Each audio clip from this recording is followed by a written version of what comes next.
In my clinical practice, I'm not dealing with obesity, which I know is a rampant problem in veterinary medicine. In my clinical practice as an internist, I see dogs that are suffering from cachexia, and we can often manage their nutrition through interventional means such as feeding tubes and that sort of thing. But oftentimes, even though we're meeting their true nutritional requirements, they oftentimes will have really severe cachexia due to their disease. And so cancer cachexia, cardiac cachexia, other diseases. And the more we learn about nutrition, the more evidence there is that it is very, very important to continue to feed the gut. Oftentimes, as we're going through our diagnostic steps, it may take several days to actually find the underlying disease. So I think the more that we can do to get those animals eating as quickly as possible, oftentimes that's a limitation in the hospital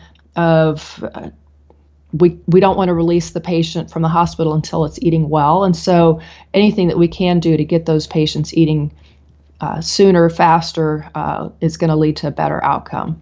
At a recent specialty conference, we learned much more about a newly released drug that's used to treat inappetence in dogs.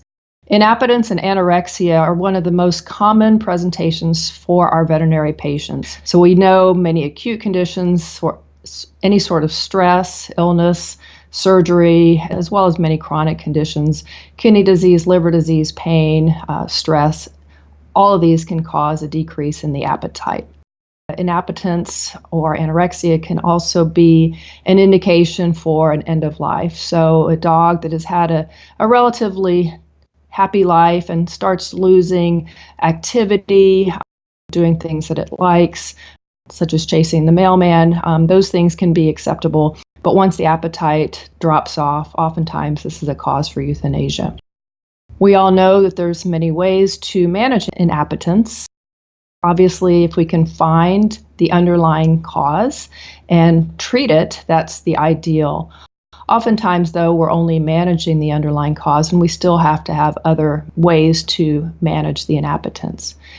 Owners oftentimes manipulate the diet, and if they haven't, we often tell them to. So we can tell them to change the diet to something more palatable, to warm the food. Oftentimes, they've already done this by the time they come to the veterinary hospital. There are pharmacological options, but these are typically off-label use, and they don't work very well in dogs. We know that Valium works very well in cats, but not so much in dogs. Cyproheptadine and mirtazapine are also used. Cerenia is also used for managing inappetence, but this is likely more management of nausea than the actual inappetence. And there are also homeopathic interventions that can be tried.